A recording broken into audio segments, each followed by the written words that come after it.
Good morning.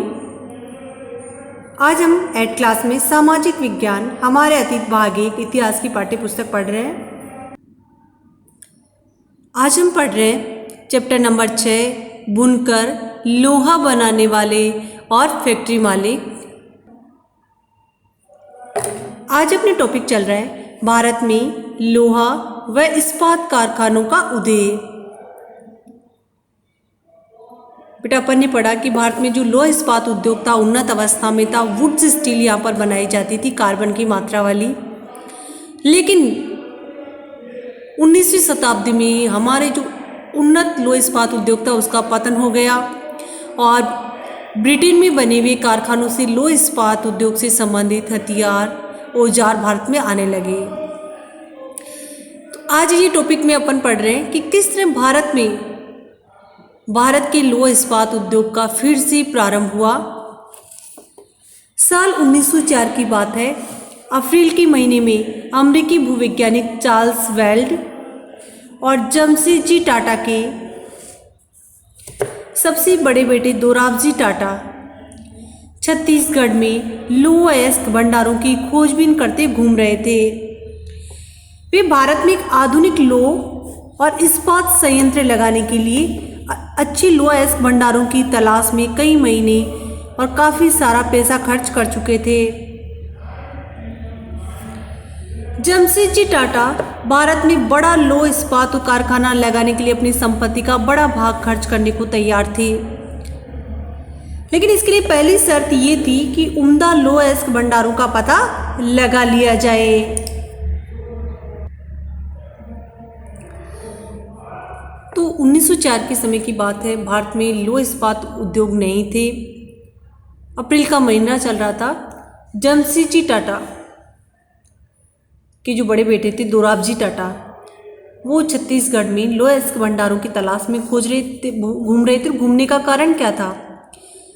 Jamshedji Tata की इच्छा थी कि भारत में एक बड़ा आधुनिक लोह इस्पात उद्योग स्थापित किया जाए और वे अपनी संपत्ति का एक बड़ा हिस्सा इस पर खर्च करने के लिए तैयार थे। लेकिन उद्योग लगाने के लिए पहली शर्त क्या होती है? उम्दा यानी श्रेष्ठ लोह अयस्क भंडारों का पता लगा लिया जाए। जब श्रेष्ठ लोह भंडार होगा तो कच्चा माल कहीं बाहर से नहीं मंगाना पड़ेगा, यहीं से आपूर्ति हो सकेगी। इसलिए लोह अयस्क भंडारों का पता लगाना पहली शर्त थी।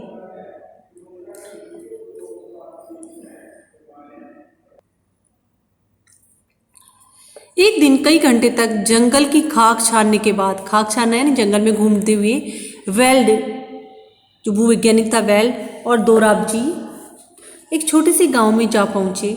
वहां उन्होंने देखा कि कुछ स्त्री पुरुष टोकरियों में भरकर लोह अयस्क ले जा रहे हैं। ये अगरिया समुदाय के लोग थे। अगरिया समुदाय बेटा लोह बनाने की कला में माहिर था। लेकिन जब 19वीं सदी में अकाल पड़ा तो इनका व्यवसाय तबाह हो गया और बहुत से अगरिया सब कारीगरों ने काम करना बंद कर दिया, गांव छोड़ दिया और इन्होंने अपनी भट्टियों में जहां पर लोह अयस्क प्रगलन कार्य किया जाता था बंद कर दिया। तो ये अगरिया समुदाय के लोग थे। जब उनसे पूछा गया कि वे अयस्क कहाँ से लाए हैं तो उन्होंने दूर स्थित एक पहाड़ी की तरफ उंगली उठा दी। वेल्ड और दोराबजी घने जंगलों से होते हुए काफ़ी देर बाद थककर उस पहाड़ी पर जा पहुंची। पहाड़ी का अध्ययन करने के बाद वेल्ड ने बताया कि उन्हें जिस चीज़ की तलाश थी वह मिल चुकी है। रजारा पहाड़ियाँ दुनिया के सबसे बेहतरीन लोह अयस्क भंडारों में से एक थी। तो जो भूवैज्ञानिक चार्ल्स वेल्ड थे और जमशेदजी टाटा के बेटे दोराबजी थे वो लोह अयस्क तलाश रहे थे। ऐसे में उन्हें अगरिया समुदाय के लोग दिखाई दिए जो कि लोह अयस्क की टोकरियां भर के ला रहे थे लोह प्रगलन कार्य के लिए। उन्हें लोहा निर्माण कार्य आता था। जब उनसे पूछा गया कि वो लोहा कहाँ से लाए, उन्होंने पहाड़ी की तरफ इशारा किया और आखिरकार दोराबजी की खोज खत्म हुई। रजारा पहाड़ियों पर उन्हें लोह अयस्क के भंडार मिलकर दुनिया के सबसे बेहतरीन लोह अयस्क भंडारों में से एक था। तो बेटा प्रश्न ये बन रहा है कि जो दोराबजी और वेल्ड थी उनकी लोह अयस्क की खोज कहाँ पर समाप्त हुई? रजारा पहाड़ियों पर। और दुनिया की सबसे बेहतरीन लोएस भंडारों में से कौन सी पहाड़ियाँ हैं? रजारा पहाड़ियाँ। साथ ही एक प्रश्न ये भी बन जाता है कि भारत में लौह इस्पात उद्योग कौन स्थापित करना चाहते थे? जमशेदजी टाटा।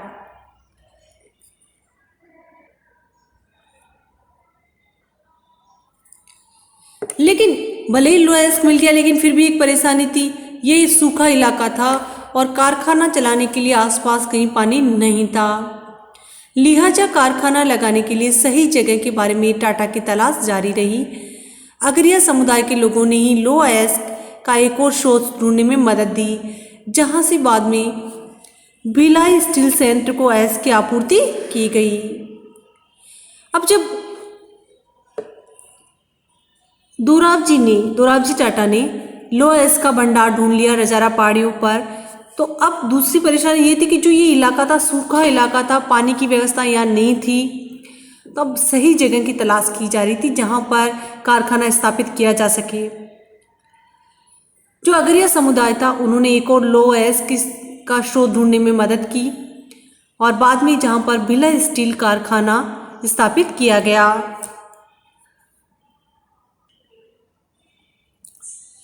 कुछ साल बाद सुवर्णरेखा नदी के तट पर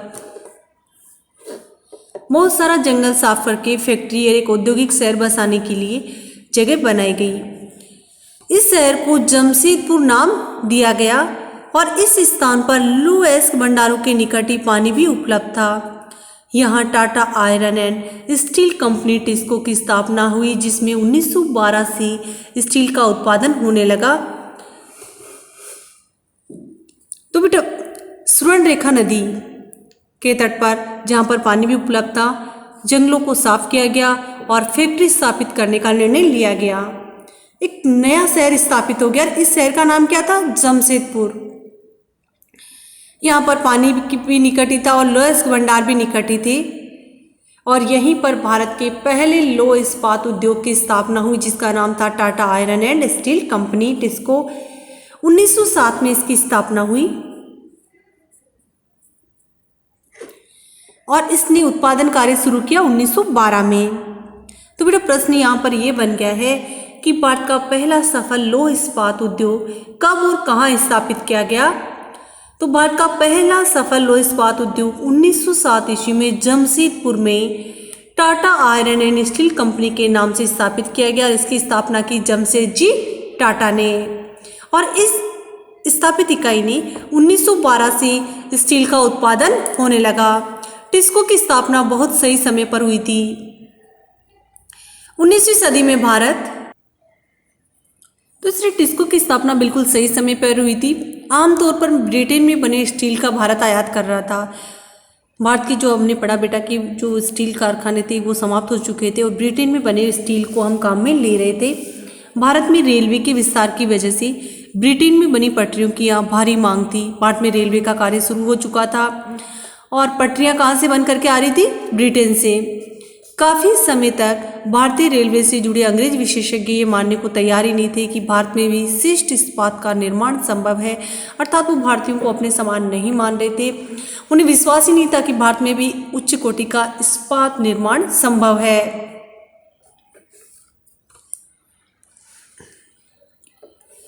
जब तक टिस्को की स्थापना हुई, हालात परिवर्तित होने लगे थे।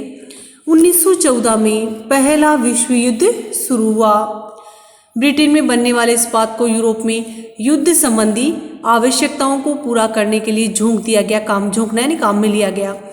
इससे भारत आने वाले ब्रिटिश स्टील की मात्रा में भारी गिरावट आई और रेल की पटरियों के लिए भारतीय रेलवे टिस्को पर आश्रित हो गया।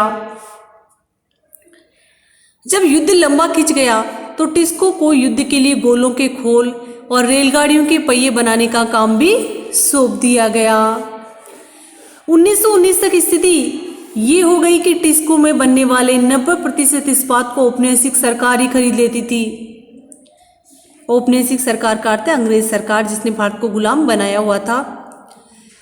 जैसे जैसे समय बीता, टिस्को समूचे ब्रिटिश साम्राज्य में इस्पात का सबसे बड़ा कारखाना बन चुका था।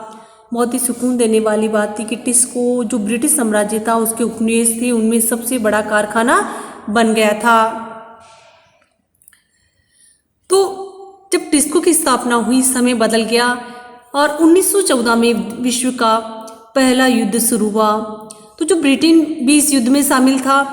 तो ब्रिटेन में बनने वाले जो इस्पात था वो यूरोप में युद्ध के काम में आने लगा और भारत में जो रेलवे का कार्य चल रहा था तो इस रेलवे के कार्य के लिए इस्पात अब कहाँ से लिया जाने लगा, टिस्को पर आश्रित यानी निर्भर होना।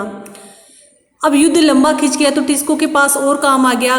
गोले बनाने का कार्य होता था भारत के, तो उसके लिए खोल बनाने का, रेलगाड़ियों के लिए पहिए बनाने का काम भी टिस्को के पास आ गया। 1919 तक तो ये स्थिति हो गई कि टिस्को में बनने वाले जो 90% इस्पात था इसको औपनिवेशिक सरकार अर्थात अंग्रेजी सरकार ही खरीदने लगी।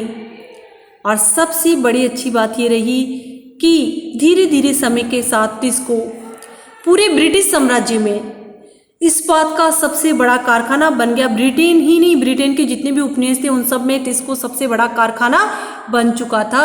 इसलिए प्रथम विश्व युद्ध की शुरुआत ने टिस्को को आगे बढ़ाने में मदद की।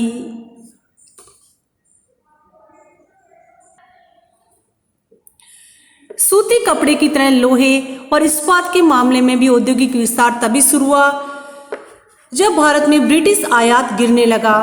जब ब्रिटेन से हमने मंगाना शुरू किया तब हमारे जो लो इस्पात उद्योग है उसका विकास हुआ और भारतीय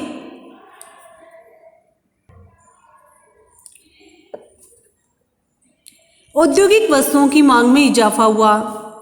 तो जब हमने ब्रिटेन से आयात करना बंद किया तो हमारी वस्तुओं की मांग में इजाफा हुआ, बढ़ोतरी हुई। ये बदलाव पहले विश्व युद्ध के दौरान और उसके बाद सामने आए। और ये बदलाव कब हुआ, पहले विश्व युद्ध के समय में। जैसे जैसे राष्ट्रीय आंदोलन विकसित हुआ, औद्योगिक वर्ग ताकतवर होता गया, राष्ट्रीय आंदोलन बढ़ता चला गया, हमारे उद्योगपति मजबूत होते गए, सरकारी संरक्षण की मांग बुलंद हो गई, अर्थात हमारे उद्योगों को भी सरकार का संरक्षण मिलना चाहिए। भारत पर अपना नियंत्रण बनाए रखने के लिए संघर्षरत ब्रिटिश सरकार को औपनिवेशिक शासन के आखिरी दशकों में इनमें से बहुत सारी मांगें माननी पड़ी। यानी अब ब्रिटिश सरकार भारत पर नियंत्रण बनाने के लिए संघर्ष कर रही थी। द्वितीय विश्व युद्ध शुरू हो चुका था और ऐसी स्थिति में भारत के जो उद्योग थे उनकी बहुत सारी मांगें मानी गई।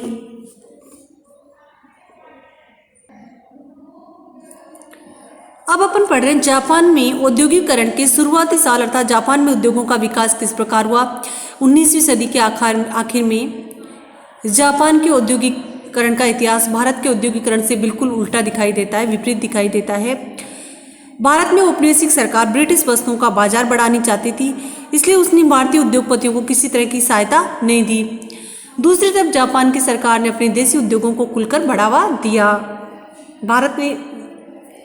भारत ब्रिटेन का उपनिवेश था, तो ब्रिटेन की सरकार ब्रिटेन में बनी हुई वस्तुओं के लिए बाजार चाहती थी, इसलिए उसने क्या किया, भारतीय उद्योगों को सहायता नहीं दी, भारतीय उद्योगों का पतन किया। लेकिन जो जापान की सरकार थी उसने अपने देशी उद्योगों को खुलकर बढ़ावा दिया, सपोर्ट किया। 1868 में जापान की सत्ता संभालने वाले मेजी राजवंश का मानना था कि जापान को पश्चिमी प्रभुत्व का सामना करने के लिए औद्योगिकरण के रास्ते पर चलना चाहिए, उद्योगों का विकास होना चाहिए। इसलिए उसने औद्योगिकरण को आगे बढ़ाने के लिए कई महत्वपूर्ण कदम उठाए। इसी क्रम में डाक सेवाओं, टेलीग्राफ, रेलवे और वाष्प चलित जलपोतों का विकास किया गया। पश्चिम से नवीनतम तकनीक का आयात किया गया। जो ब्रिटेन में नए आविष्कार हो रहे थे उन तकनीकों का आविष्कार किया गया और उसे जापान की ज़रूरतों के हिसाब से ढाला गया। जापानी पेशेवरों को प्रशिक्षित करने के लिए विदेशी विशेषज्ञों को बुलाया गया। जापान के लोगों को ट्रेनिंग देने के लिए विदेशी जो विशेषज्ञ थे उनको बुलाया गया। निवेश के लिए सरकारी बैंकों से उद्योगपतियों को उदार शर्तों पर कर्जे दिए गए, ब्याज पर ऋण दिया गया। सरकार ने पहले विशाल उद्योग शुरू किए, बाद में उन्हें सस्ती कीमत पर व्यावसायिक घरानों को बेच दिया। तो जापान की सरकार ने उद्योगों के विकास के लिए कदम उठाए, नवीनतम तकनीक का आयात किया, विदेशी विशेषज्ञों को बुलाया ताकि जापानियों को ट्रेनिंग दी जा सके। सरकारी बैंकों से उद्योगपतियों को बहुत कम ब्याज पर ऋण दिया गया। सरकार ने उद्योग शुरू किए और बाद में व्यावसायिक घरानों को बेच दिया गया। तो भारत में औपनिवेशिक प्रभुत्व ने औद्योगिकरण के रास्ते में बाधाएं पैदा की। औपनिवेशिक यानी ब्रिटिश सरकार ने भारत में उद्योगों के विकास में बाधाएं उत्पन्न की, जबकि जापान में विदेशी कब्जे के भय की वजह से ही औद्योगिकरण को बढ़ावा मिला। लेकिन इसका अर्थ ये नहीं था कि जापान का औद्योगिक विकास शुरू से ही उसकी सैनिक जरूरतों से जुड़ा हुआ था,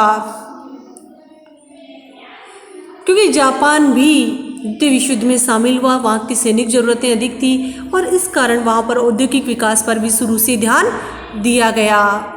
धन्यवाद बेटा। अगर कोई भी चैप्टर में कुछ प्रॉब्लम होती है आप कमेंट्स में लिख सकते हैं।